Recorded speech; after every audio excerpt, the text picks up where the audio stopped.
Bab 74. Diunggah oleh baca suara. Cynthia Gutskis Point of View.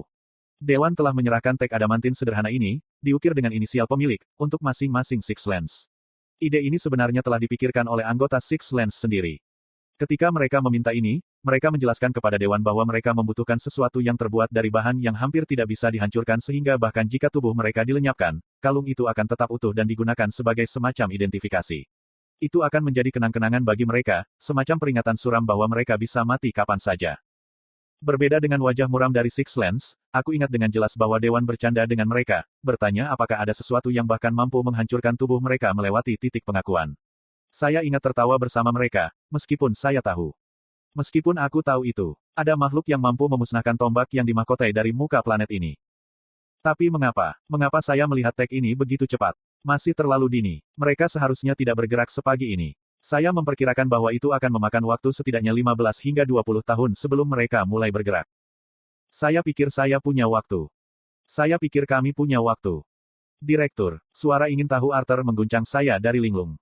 Ah, ya, Arthur, apakah kamu keberatan jika aku memegang ini? Akan lebih aman bagiku untuk berasumsi bahwa Dewan akan menginginkan ini kembali.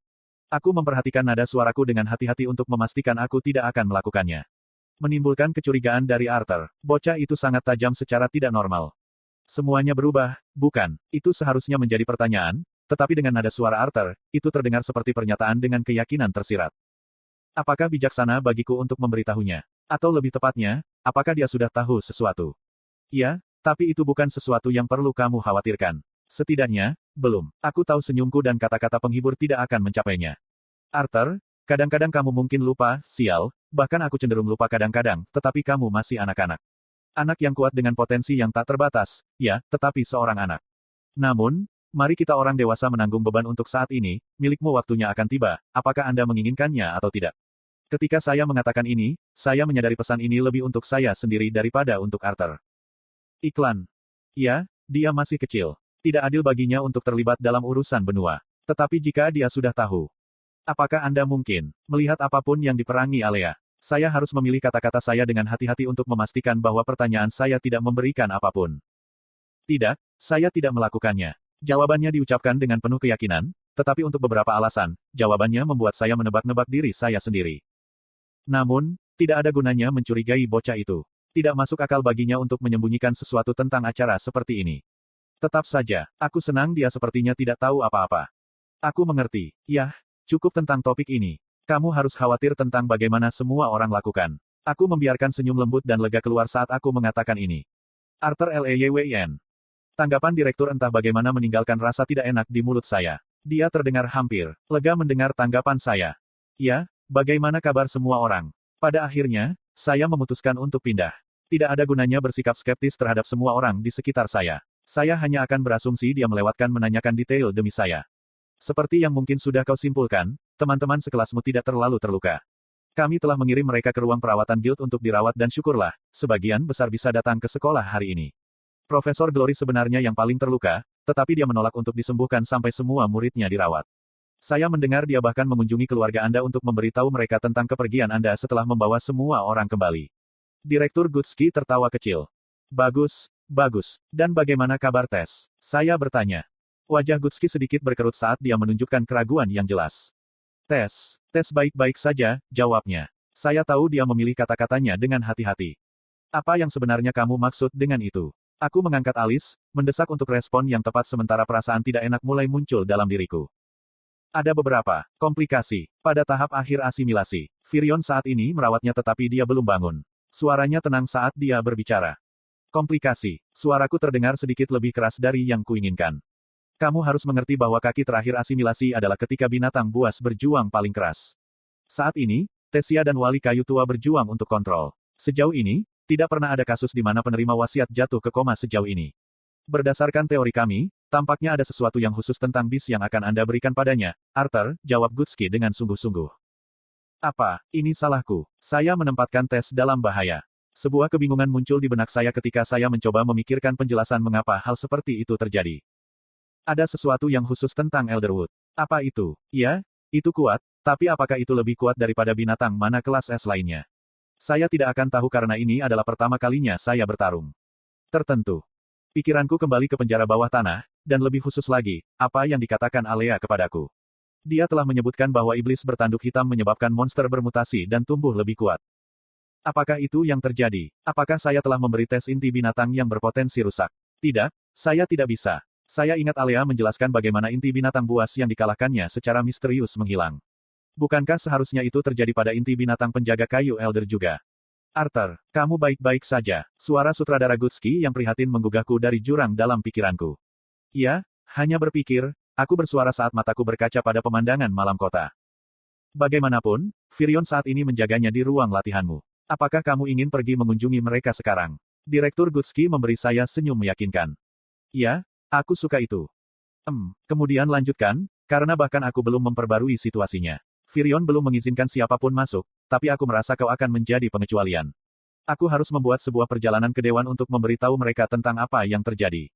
Gutski tiba-tiba tampak jauh lebih tua ketika dia menyebut-nyebut Dewan. Petik 2. Direktur Gutski menggelengkan kepalanya sebelum menjawab, Firion tidak dalam keadaan terganggu dengan masalah ini ketika cucunya yang berharga saat ini tidak sadar.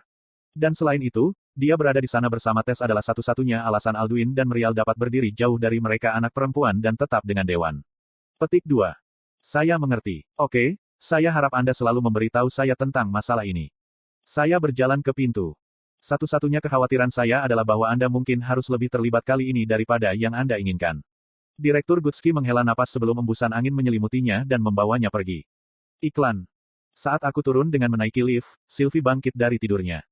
Aku merasakan mama. Petik 1. Ketika saya berjalan perlahan menuju ruang pelatihan yang telah ditugaskan kepada saya, kaki saya sepertinya lebih berat dari yang seharusnya.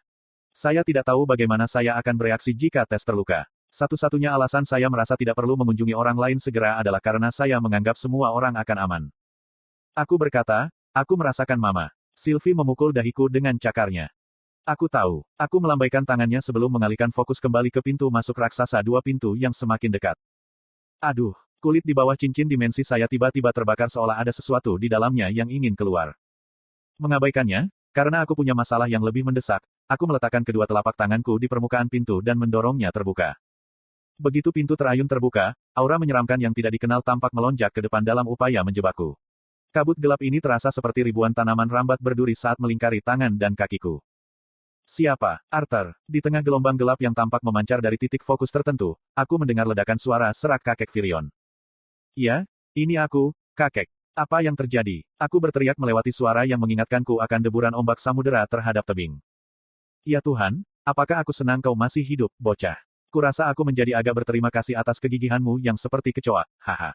Kemarilah, aku butuh bantuanmu. Masih bingung dengan apa yang terjadi, aku memilih untuk mengabaikan metafora Graham yang sedikit menghina dan berjalan dengan hati-hati ke arahnya. Aura semakin kuat, dan saya merasa kulit saya mulai berdarah karena air mata kecil, yang memotong pakaian saya. Bersedia mana untuk melindungi Sylvie dan aku berjalan menuju sumber aura menggunakan figur kabur kakek Firion sebagai panduan, setiap langkah terasa seperti aku mendorong ke dinding yang diperkuat. Ada apa, Tess? Ketika saya semakin dekat, saya bisa samar-samar melihat sosok itu, berbaring di depan Graham, sumber aura ini. Ketika saya akhirnya mencapai kakek Firion, saya meringis karena rasa sakit yang membakar, yang disebabkan oleh cincin dimensi saya, yang tampaknya semakin kuat. Kakek tidak dalam kondisi yang baik, wajahnya yang pucat basah oleh keringat ketika dia mencoba yang terbaik untuk menekan aura yang menindas yang berasal dari Tess tetapi tidak berhasil. Saya melihat lebih dekat dan apa yang saya lihat membuat mata saya melebar karena terkejut. Sulur-sulur benar-benar tertutup sosok yang saya kira adalah Tess. Aura gelap yang tebal membuatnya sulit bagiku untuk mengetahui apa itu sampai sekarang. Berapa banyak waktu yang telah berlalu di luar, bocah.